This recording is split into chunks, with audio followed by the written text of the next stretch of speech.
Hi guys, and welcome back to How to Write a Book.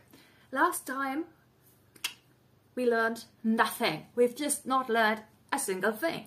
And to change that, I figured we need a plan. So here we go. Today the plan starts.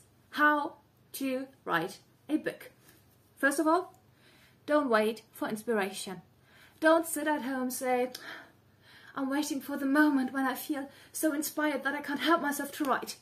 This might work at some point for short stories, and if it actually happens. But when you want to write a book, don't wait for an outside miracle happening, because writing a book comes from deep within.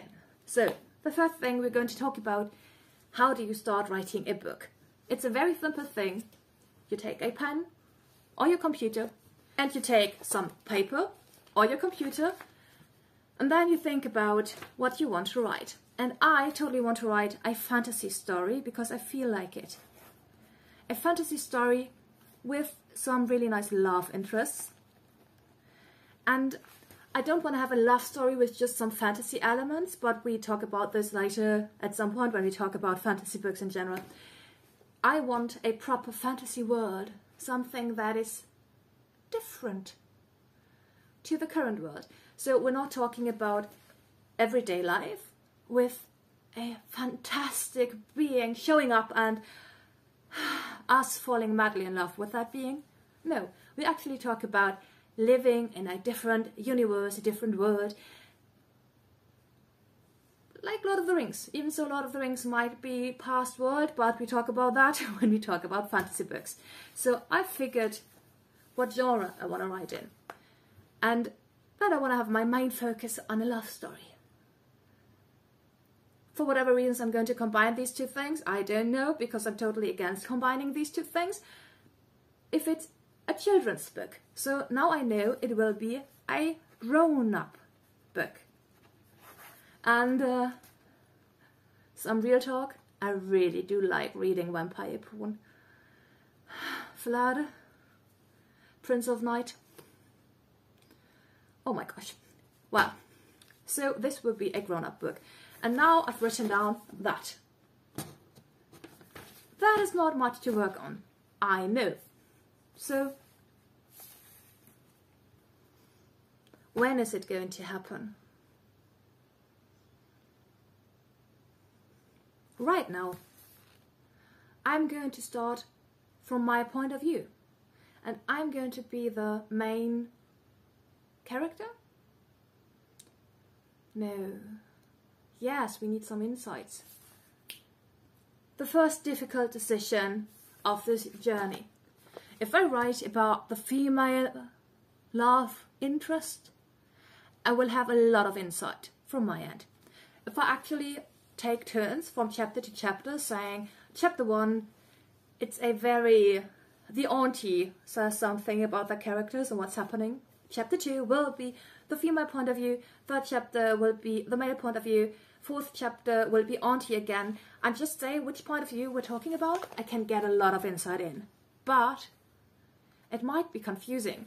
Because if you don't know who's talking, every chapter and you have to look at it to know might be confusing. But could be solved by proper editing and saying the name of the character that's actually talking right now in the corner of the page. So if I want to do that, I need to be really, really structured. I need to know what's happening in the first 4 chapters. What do I mean when I say I need to know what's happening? I can't let the story just float. I don't know if you've heard about the gardeners and the architect when it comes to writing a book, because one group of authors, they basically plot everything. Every single event of the story is already there, and it's like that. They have every dot already there, and all they do whilst writing the book is connecting the dots. It will probably look better if you know how to connect dots. And I'm more kind of a gardener, so I know what message I want to get across. Usually the message is something like, be your own self, just try to be your own person. That's usually my main message.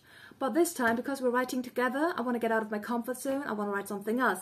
So my main message in this book will be: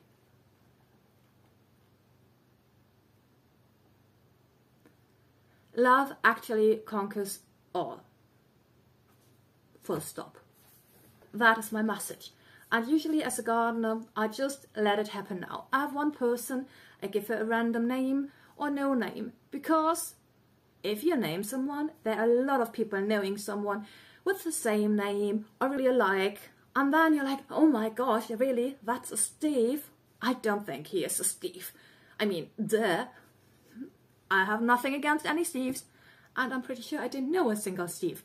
But that's my point. So I've written, I think, 3 books without naming the main character, because why? I have a name in my head that I see when reading the book.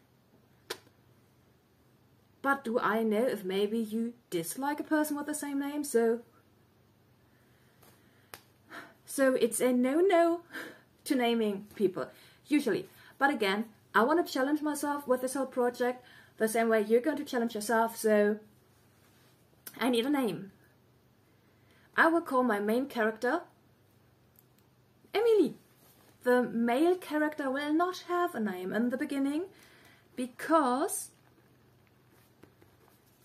we are going to read her point of view for the first 3 chapters.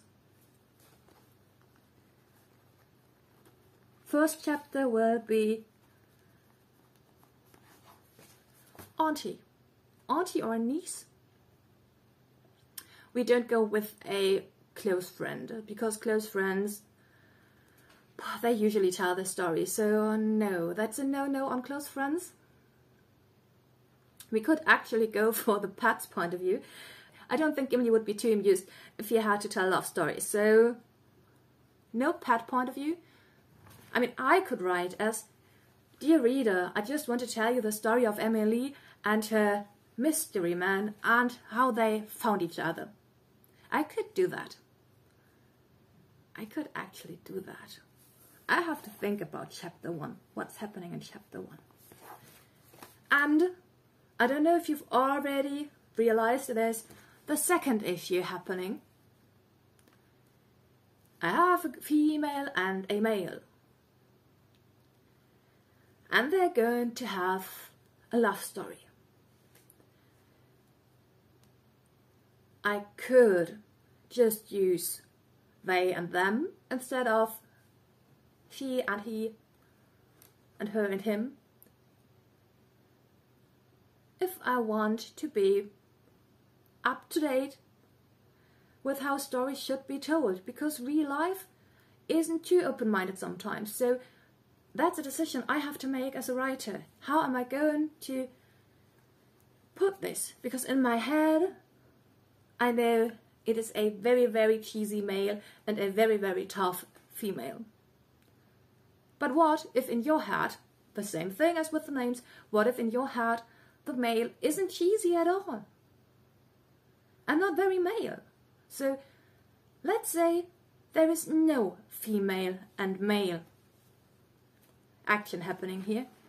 We have Emily, and Emily will be a they. The love interest might be female or male or something else. We don't know. Emily knows, maybe, if they ask the love interest. But with the wording comes a lot of responsibility. I will actually write down a few sentences about that for you to compare them. So give me a second.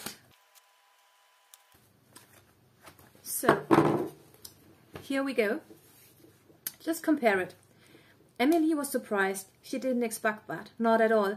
So when I say she was surprised, it's an understatement. Emily was surprised. They didn't expect that. Not at all. So when I say they were surprised, it is an understatement. You see what's happening there, blah, blah. But now I present you the beginning of my story that I'm going to tell. I was so surprised. Love was the one thing I stopped giving a fuck about. At least I told myself that. Hence, my huge shock seeing this gorgeous creature in front of me, half naked and more than ready, go for it. Whoom! I felt. Guess. Of course I felt nothing. Didn't you listen? I don't give a shit about love. And this is the beginning of my story. So, we have created in the last 10 minutes Emilie. If her name ever comes out, because again, that's up to me. These are the first questions you should ask yourself. So, what I figured for my story today is it will be a fantasy tale with a love interest. It will be a grown-up story, so it possibly means some sex. Spoiler alert, I hate writing sex scenes. I'm no good at it, and I always feel very, very naked when doing so. And this will be so much fun going through sex scenes with you guys. And a lovely hi from Europe. So yeah, we will have a fantasy story with a love interest for grown-ups. It starts in January 2021. And until next week, when we're back here, I will have written the first 4 chapters. I will read them to you in a separate video, but we will continue doing what we're doing here right now. So, chapter 1, someone else's perspective, or maybe an intro to the book, not even the first chapter, but an intro. And the intro will be written by someone else. And I'm going to write that intro when I'm done with the whole book. So, chapter 1, last thing to write. But just to be clear with myself and you guys, it's not chapter 1, it's an intro. And this is another problem that you'll be facing, the structure. Because right now, what I have on my paper is that. So, questions to ask yourself. Are you going to plot every little detail, saying, person starts single, person ends up in a relationship, goes back to single, and in between happening blah blah blah, event X, event blah blah blah.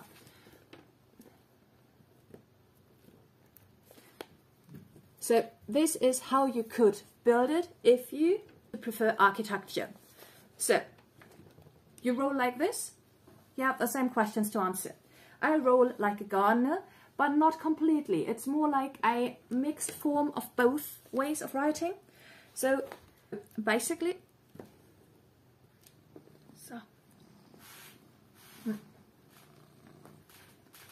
so you have to decide if you actually want a proper structure that you can just follow, connecting dot to dot to dot to dot. Doing it like that. Having a single person coming into a relationship, ending up as a single person, event A, B, C, D, and then you just follow through and no other events allowed. You basically just follow the story that you've created on paper and connect everything. Or if you do it in a very, very wild way, when you just start writing, saying, hi, I have a name, but my name doesn't matter, so let's do this and that, and guess what, blah blah blah. Then you can go totally crazy, no end in mind. If you do it like I do, like this whole combining both ways, I have a vague idea of how the story starts and what I don't want to do with my book. So this whole she and he thing, not going to happen. It will be a very, very, very non-she-he book in the end. And love conquers all, yes. But love is not everything in life. And this is something I want to show as well. It's not like, I don't know, love can save you, but you shouldn't count on love saving you. It's a very, very, very, very difficult subject. So you ask yourself, what perspective do you want to write in? What people you want to talk about? What genre? And what is your main message? Everything that I just did, you do as well. And in exactly 1 week, I will read my first chapters to you, and in exactly 1 week, we will take the next step, continuing from where we started today. I hope you guys did get something out of my wild drawings. And the second the cat decides to jump off me, I will get to writing the story about an Emily that might not be called Emily. See you soon!